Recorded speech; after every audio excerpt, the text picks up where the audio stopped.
નમસ્કાર મિત્રો, વ્યાસ પંચાગત શાસ્ત્રી અમિત વ્યાસ. તો આજે આપણે જોઈએ સૂર્યનારાયણનું ધન રાશિમાં પ્રવેશ.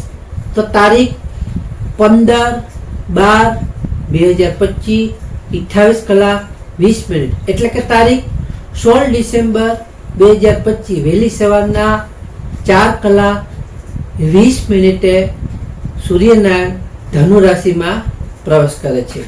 આ વિસ્તૃત તેમનું એટલે કે વિસ્તારપૂર્વક ફળ અને 16 માસની શુભાશુભ જાણકારી આપણે જોઈએ. તો કે કે જ્યોતિષી ગણના મુજબ સૂર્યનારાયણ દેવ 16 ડિસેમ્બર 2025 ના રોજ વહેલી સવારે વૃશ્ચિક રાશિમાંથી નીકળી અને ગુરુની સ્વામિત્વવાળી ધનુ રાશિમાં પ્રવેશ કરશે.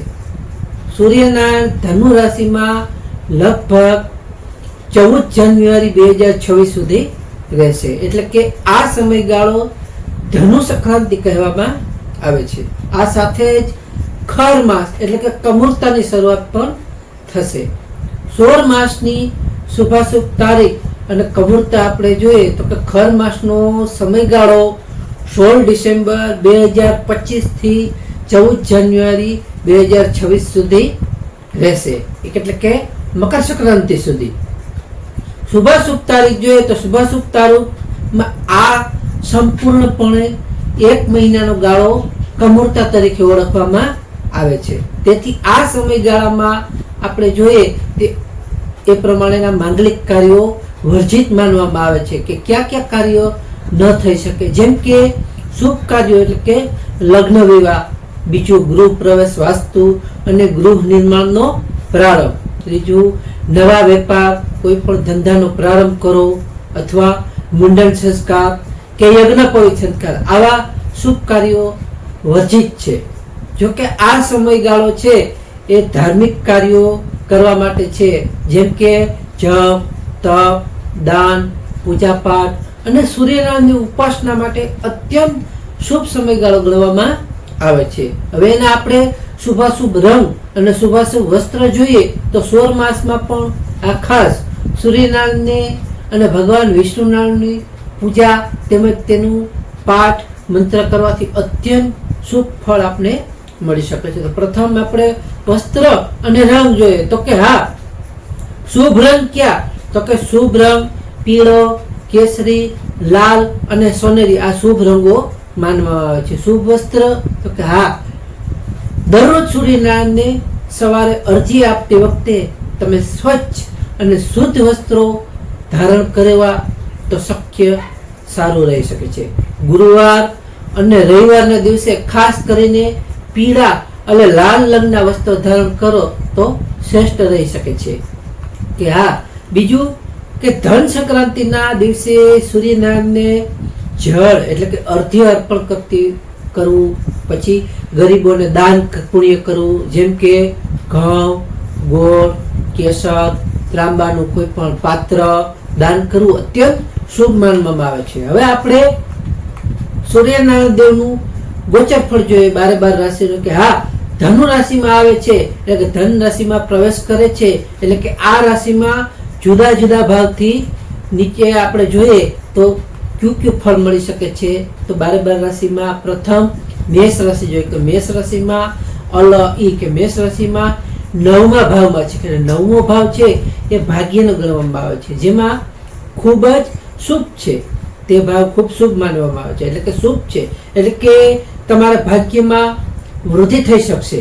તમારી કારકિર્દીમાં પણ પ્રગતિ અને પ્રમોશનના સારા એવા યોગો પણ બની શકે છે. જૂના રોકાણોથી પણ તમને અત્યંત અને સારા એવો લાભ તેમજ ફાયદો થઈ શકે છે. તેમજ ધાર્મિક યાત્રાના પણ યોગો છે, જેથી સારી સારી ધાર્મિક યાત્રાઓ પણ તમે કરી શકો છો. તેમજ તમારા પિતા અને ગુરુ સાથેના સંબંધોમાં પણ મજબૂતાઈ તમને સારી એવી બની શકે છે. તેમજ તમને ઉચ્ચ શિક્ષણ માટે પણ ઘણો સમય અને સારો એવો સમય અનુકૂળ છે.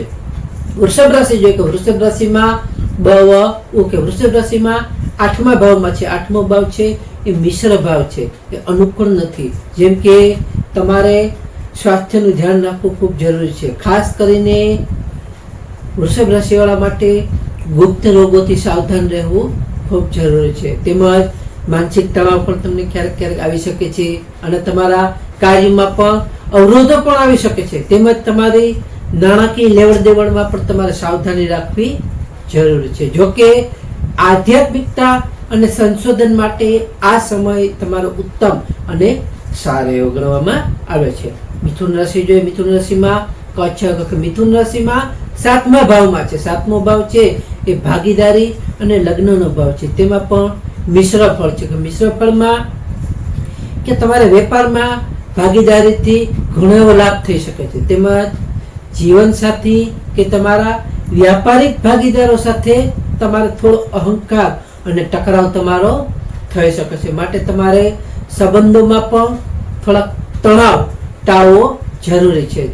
તણાવ ટાળવા માટે તમારે તમારી વાણી પર સંયમ રાખવો પણ જરૂરી છે. તેમજ તમારી સરકારી કામોમાં પણ તમને સારી એવી સફળતાઓ મળી શકે છે, પણ તેમાં પણ તમને સારો એવો લાભ થઈ શકે છે. તો કર્ક રાશિ જોઈએ, કર્ક રાશિમાં કર્ક રાશિ વાળા માટે છઠ્ઠો ભાવ છે કે છઠ્ઠા ભાવમાં છે કે છઠ્ઠો ભાવ છે એ રોગ અને શત્રુનો દર્શાવવામાં આવે છે. તેમાં પણ તમને કર્ક રાશિ વાળા માટે શુભ છે અત્યંત. એટલે કે શુભ એટલે કે શત્રુઓ પર તમે વિજય મેળવી શકશો. તમને કાયદાકીય મામલાઓ તમારા પક્ષમાં આવી શકે છે. તેમજ તમારા નોકરીના પણ સારા એવા યોગો છે. તે તમને નોકરીમાં પણ પ્રમોશન મળી શકે છે સારું એવું. તેમજ સ્પર્ધાત્મક પરીક્ષાઓની તૈયારી કરતા હો તો તેમાં પણ તમને વિદ્યાર્થીઓ માટે સારો અને ઉત્તમ એવો સમય છે. તેમાં પણ તમને સારો એવો લાભ થઈ શકે છે. તેમજ તમારા સ્વાસ્થ્યમાં પણ તમારો સુધારો થઈ શકે છે. તમારું સ્વાસ્થ્ય હશે તે સુધરી શકે છે. તમારી તબિયત થોડી નરમ રહેતી હશે તો તે પણ સારી થવા માંડશે. સિંહ રાશિ જોઈએ, સિંહ રાશિમાં સિંહ રાશિમાં 5મા ભાવમાં છે કે 5મો ભાવ છે એ સંતાન અને શિક્ષણનો ગણવામાં આવે છે. એમાં અત્યંત શુભ છે. એના માટે અત્યંત શુભ ગણવામાં આવે છે કે સૂર્ય તમારી જ રાશિમાં છે. એટલે તમારી જ રાશિનો સ્વામી હોવાથી આ ગોચર વિશેષ અને ખાસ લાભદાયક છે. માટે આર્થિક સ્થિતિ મુજબ ખૂબ મજબૂત થશે. તમારા સંતાન પક્ષ તરફથી પણ તમને સારા અને ઉત્તમ સમાચારો મળી શકે છે. તેમજ વિદ્યાર્થીઓ માટે પણ ઉત્તમ અને સારો એવો સમય છે. તેમજ તમારો સમાજમાં માન, સન્માન અને પ્રતિષ્ઠા પણ સારી એવી વધી શકે છે. કન્યા રાશિ જોઈએ, કન્યા રાશિમાં કન્યા રાશિ વાળા માટે ચોથા ભાવમાં છે કે ચોથો ભાવ છે એ સુખ અને માતાનો ભાવ છે. જેમ કે એ અનુકૂળ નથી. જેમ કે તમને ઘરમાં અશાંતિનો અભાવ રહી શકે છે થોડો ઘણો. તમારા માતાના સ્વાસ્થ્યની પણ તમને ચિંતા રહી શકે છે. તમારા માતાનું સ્વાસ્થ્ય પણ બગડી શકે છે. તમારા પ્રોપર્ટી કે વાહન સંબંધિત બાબતોમાં તમને થોડો વિલંબ આવી શકે છે. તેમજ તમારી કારકિર્દી પર પણ તમારે ધ્યાન આપવું તો તમને ચોક્કસ સફળતા તેમાં મળી શકે છે. તુલા રાશિ જોઈએ, તુલા રાશિમાં ત્રીજા ભાવમાં છે કે ત્રીજા ભાવ છે એ પરાક્રમ અને ભાઈ બહેનનો ભાવ છે. તેમાં શુભ છે કે શુભ ગણવામાં આવે છે, જેથી તમને સાહસ અને પરાક્રમમાં તમારો વધારો થઈ શકશે. તેમજ તમારા કાર્યક્ષેત્રે તમને મહેનતનું ફળ સારું એવું મળી શકે છે. તેમાં પણ તમને સારો એવો લાભ થઈ શકે છે. તેમજ તમારા નાના ભાઈ બહેનોનો પણ તમને સહયોગ સારો એવો મળી શકે છે. તેમજ તમારે ટૂંકી મુસાફરીના પણ યોગો છે કે જેથી કરીને તમે નાની મોટી એવી ટૂંકી મુસાફરી કરી શકો છો. તેમજ તમને તે લાભદાયક અને સારી એવી ફાયદાકારક થઈ શકે છે. વૃશ્ચિક રાશિ જોઈએ, વૃશ્ચિક રાશિમાં વૃશ્ચિક રાશિમાં બીજા ભાવમાં છે કે બીજો ભાવ છે એ ધન અને વાણીનો દર્શાવવામાં આવે છે. તેમાં તમને ખૂબ જ શુભ માનવામાં આવે છે. એ ભાવમાં જોઈએ તો કે આર્થિક લાભ થવાના તમને પ્રબળ અને સારા એવો યોગ છે, જેથી કરી તમને આર્થિક લાભ સારો એવો થઈ શકે. તેમજ તમારા આવકમાં પણ નવા સ્ત્રોતો ખુલી શકશે અને તમને અચાનક ગમે ત્યાંથી ધન લાભ પણ સારા એવા પ્રમાણમાં થઈ શકે છે. તેમજ તમારી નોકરીમાં પણ પ્રમોશન એટલે કે બઢતી થવાની પણ સારી એવી સંભાવના છે. જોકે તમારે તમારી વાણીમાં ઉગ્રતા આવી શકે છે. એટલે તમારી વાણી પર તમારે સ્વયં રાખવો ખાસ જરૂરી છે. જેના પર નિયંત્રણ એટલે કે સ્વયં રાખવો જરૂરી છે. ધન રાશિ જોઈએ, ધન રાશિમાં ધન રાશિ પ્રથમ ભાવમાં છે. પ્રથમ ભાવ છે એ તનુભાવ અને વ્યક્તિત્વ દર્શાવે છે. એ પણ અત્યંત શુભ છે. જેમ કે સૂર્યનારાયણ દેવ તમારી જ રાશિમાં પ્રવેશ કરશે, જેનાથી તમારું આત્મબળ અને તમારું તેજ સારા એવા પ્રમાણમાં વધી શકે છે. તેમજ તમારે સમાજમાં તમારું માન સન્માન વધી શકે છે, તેમાં પણ સારો એવો વધારો થઈ શકે છે. તેમજ તમારા સરકારી કાર્યમાં પણ તમને સારી એવી સફળતાઓ મળી શકે છે. તેમજ તમારા નિર્ણય લેવાની ક્ષમતામાં પણ સારો એવો સુધારો થઈ શકે છે. તમે કોઈ પણ નિર્ણય આસાનીથી લઈ શકો છો, તેમાં પણ તમને ઘણો એવો સારો ફાયદો અને લાભ થઈ શકે છે. તો મકર રાશિ જોઈએ. મકર રાશિમાં મકર રાશિમાં 12મા ભાવમાં છે. 12મો ભાવ છે એ ખર્ચ અને વિદેશનો ભાવ છે. તેમાં આપણે મિશ્ર ફળ દર્શાવેલું છે, એટલે કે અનુકૂળ નથી. અનુકૂળમાં આપણે જોઈએ તો કે તમારે થોડો ખર્ચમાં વધારો થવાની સંભાવના છે. તેમજ તમારે બિનજરૂરી દોડધામ હશે એ તમારે રહી શકે છે. તેમજ તમારા માનસિક તણાવ પણ તમને સારો રહી શકે છે. તેમજ વિદેશ યાત્રા અથવા વિદેશ સંબંધિત કાર્યો માટે તમારે અનુકૂળ સમય અને સારો એવો બની શકે છે. તેનાથી તમને સારો એવો લાભ થઈ શકે છે. માટે તમારે થોડું ઘણું તમારા સ્વાસ્થ્ય પર ધ્યાન રાખવું ખૂબ જરૂરી છે. એટલે તમારા સ્વાસ્થ્ય પર તમારે ધ્યાન આપવું જોઈએ.